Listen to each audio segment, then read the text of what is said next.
Being Jude Bellingham this season, it's tough because no one gets it.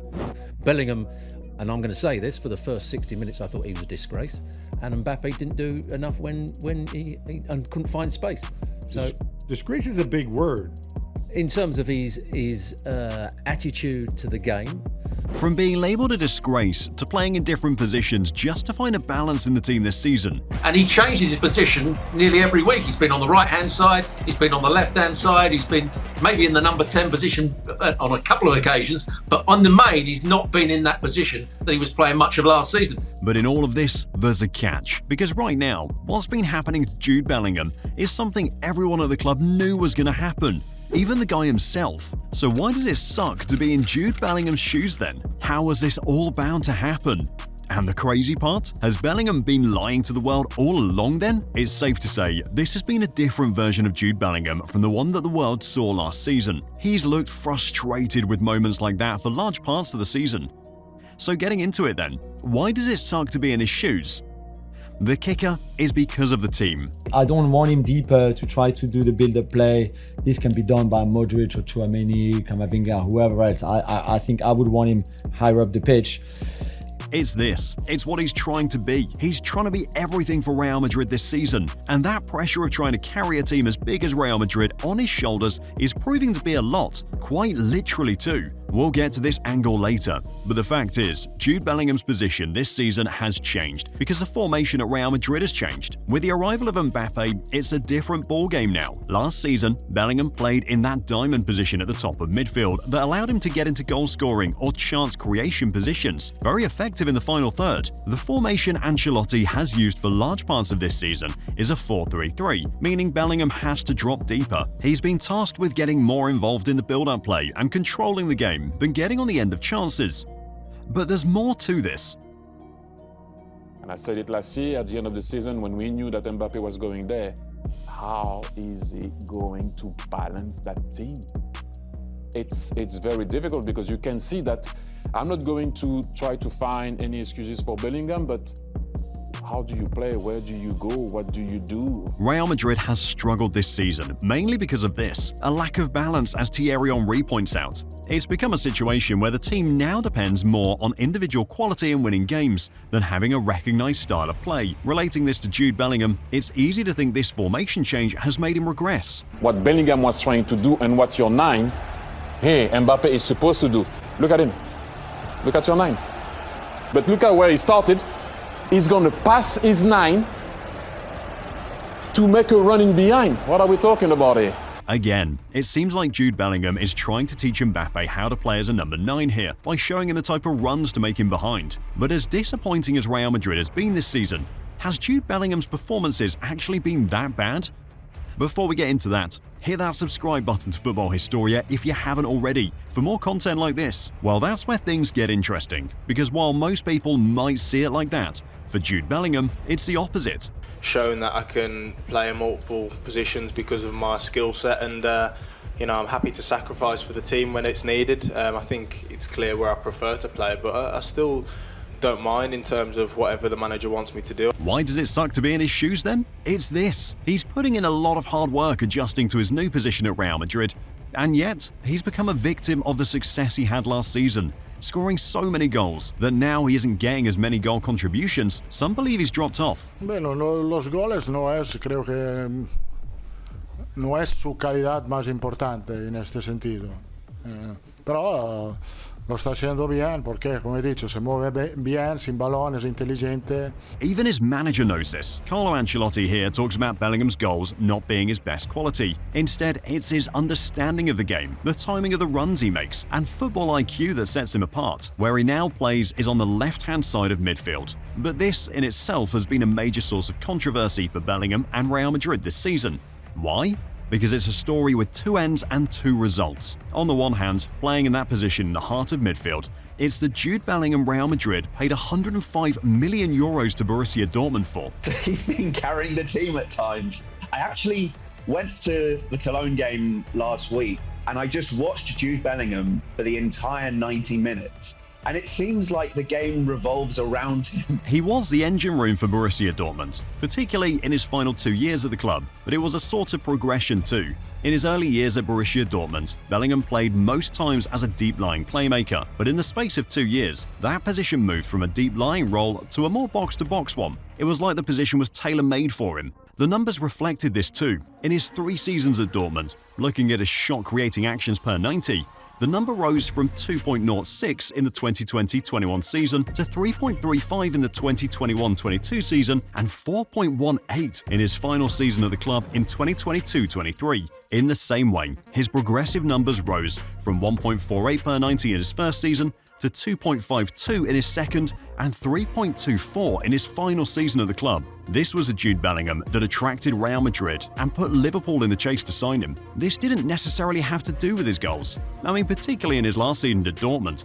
21 goal contributions in 42 games from midfield is very impressive, but if you go back to his first 2 seasons at the club, he only scored 10 goals across both campaigns and was already being scouted by top clubs even before that final season at Dortmund. So it wasn't necessarily the goals with Bellingham, but it was the fact that he was an all-rounder in midfield for Dortmund that really stood out. Now we say this because it's 2024-25 now, and suddenly Bellingham can't catch a break. Oftentimes, he was the one that was coming to the aid, coming to the rescue, scoring very late goals to make sure that they would either get a draw or a win. This season, he hasn't quite hit that same form. Because of stuff like this, from questions about his goals and the drop-off in goal-scoring numbers. But in reality, it's just a group of people refusing to accept the fact that Bellingham is adjusting to his new position at the club. For context, it's something both he and Carlo Ancelotti know. The best position for him is number 10 because he has more possibility and is closest to the opposite goal, and so Ancelotti here talks about Bellingham's best position being as a number 10, just behind the striker. That's the way he sees him, and in turn, Bellingham's comments about his best position are very similar. I'm certainly not a wide player, I think that's clear. I play my best football when I'm free to roam, and especially in the middle of the pitch, and yeah, long may it continue. According to Bellingham himself, he plays his best football when he's free to roam in the middle of the pitch, when he hasn't got a fixated role. It's the makeup of a player that's been in the works for years. See guys, these statements from Ancelotti and Bellingham are key to understanding why it sucks to be in Bellingham's shoes right now. Last season, Bellingham was better because he played in that free position, the one he and Ancelotti talked about. He could roam and find the spaces on the pitch, and that's because behind him in the middle, Toni Kroos controlled the game and dictated the tempo, alongside Luka Modric, who could thread balls into the forward line, or a Federico Valverde, whose ability to progress with the ball from his half to the opposition's half was very key. It's all shaping into a narrative now. 2024-25, Toni Kroos is gone, Luka Modric rarely plays, and Federico Valverde has been the go-to option in makeshift positions, playing right back, right wing back, and even centre back. Then you factor in the point we made earlier about the formation changing. And what all of this means is that Jude Bellingham can no longer play in the free role now because he's got an even bigger responsibility of having to drop deep and help the team out in the middle of the pitch. And that's where the other problem comes in, the one where it feels like he's been lying to the world the entire time. I'm not really sure, to be fair. I think it kind of depends on the way the team's set up. It depends on the team formation, the way the team want to play. I think here, defending as a left midfielder, rolling inside is nice because you have obviously the freedom when Vinny goes wide as well. So it doesn't really matter to me. I try and give whatever I can in whatever position. Saying it doesn't matter here, playing as a left-sided central midfielder, when in that earlier interview, he says he's best when he's allowed to roam? Conflicting statements, but there's also an angle in this. Retiring his jersey, what number is he? What number is he? 22. Oh, who cares? 22, all right. Going back to his Borussia Dortmund days, or even as far back as Birmingham City, there's a reason why this happened. Before taking on the number 5 at Real Madrid, Jude Bellingham wore the jersey number 22 at both Birmingham City and Borussia Dortmund. It wasn't just a random number he picked, or an academy one. His reason? He could play as a number 4, a holding midfielder, a number 8, which was a box-to-box midfielder, or as a number 10, an attacking midfielder. Sum all 3 numbers up, and that's why he wore the number 22. Interesting story, but that's not the reason we bought this this up, there's more. In this, it explains the Bellingham situation. His best position is the one where he isn't confined to an actual position. It's the one where he can be free to take on any role as the match progresses. The one that allows him to play as a 4 if he has to help the team out defensively, a number 8 if he has to make progressive runs with the ball, or a number 10 if he has to get into the goal-scoring positions. This season, though, with Real Madrid, Bellingham has been confined to a position. With Toni Kroos gone, it's almost as if Ancelotti moving Bellingham to a deeper central position was his idea of at least trying to use Bellingham to replace Kroos. But the problem here is that Bellingham isn't Kroos. He talks about learning from Toni Kroos, and that's the thing with Bellingham. He's like a jack-of-all-trades kind of midfielder. He isn't a Toni Kroos who's going to dictate the tempo of games. He can do a job in there, but that's not his game. It's this problem that no one seems to get. Being in his shoes right now with this sucks. The crazy part is, in all of this, Bellingham has had a very impressive season that's getting overshadowed because of the drop-off in goals. As of recording this, 48 games played, 13 goals and 14 assists, and there's more. His pass completion rate at 88.56% per 90 is higher than last season's tally of 86.7%. His progressive carries per 90 this season stand at 7.2, much higher than his 6.1 per 90 from last season. 36 key passes this season, 1.52 per 90. That ranks him in the 85th percentile in the league in that category. 164 ground duels won this season, winning an average of 6.91 per 90. And that ranks him in the 91st percentile in the league in that category. From these numbers, particularly with the ones we compare to last season, in the other aspects of his game, the ones that focus on winning the ball and distributing it, he has improved. But from a collective, a team perspective, there has been a problem. In La Liga so far this season, Bellingham is 4th in the Real Madrid ranks for the player with the most ball recoveries in the opposition half. But if we extend this metric to the entire league, he's 30th. 5th in the average number of sprints per 90 for Real Madrid. La Liga, he's 33rd. Aerial duels 1, 9th and 13th for Real Madrid respectively, 127th in both categories in La Liga. This is to show that while Jude Bellingham has improved certain aspects of his game this season, we can't deny the fact that at times, he's looked like a shadow of the player he was last season.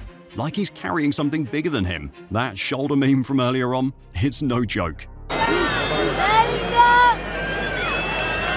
Think about it, at the start of his career at Real Madrid, it almost became a trademark to see Bellingham take to the pitch in long sleeves. Now his match shirts at the club look a bit odd. That's because of the shoulder strapping he's playing with. He's been battling this since November 2023. It's affected his game, but he's somehow still battling through the pain. It's tough. Then you factor in the insane amount of games Real Madrid has had to play this season. 2024-25, La Liga, the Copa del Rey, the Champions League, the extra games they played in the new group stage, then the additional playoff round that went the distance, the Intercontinental Cup, the UEFA Super Cup, the Spanish Super Cup, and the soon-coming Club World Cup competition that starts after the current season ends. Add this to the fact that he played at the Euros with an England team that made it to the final.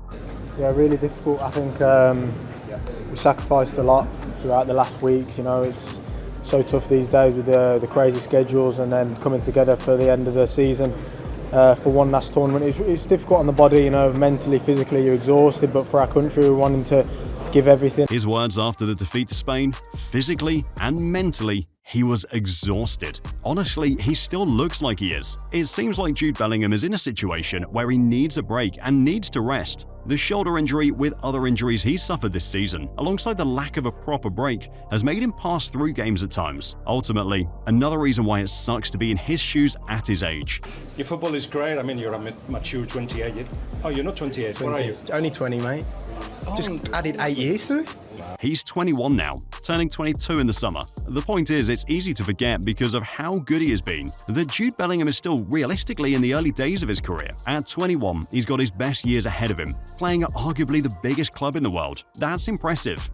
He's still in a position where he needs time to develop. He needs to learn his trade and figure out a position that works best not just for him, but for the team as well. Something that could be on the cards for whoever becomes a new Real Madrid head coach in the summer. From the looks of it, it's clear Carlo Ancelotti will leave Real Madrid in the coming weeks. Specifically on Jude Bellingham, the new coach has to figure out a system that allows Bellingham that tactical freedom like the one we saw last season, because it's clear just how good he is in those positions. Still, Bellingham is part of a collective, a Real Madrid unit that hasn't quite delivered this season. Did Bellingham and Real Madrid fail? And if they did, who gets the actual blame? Click the next video to find out how the hell Real Madrid failed this season.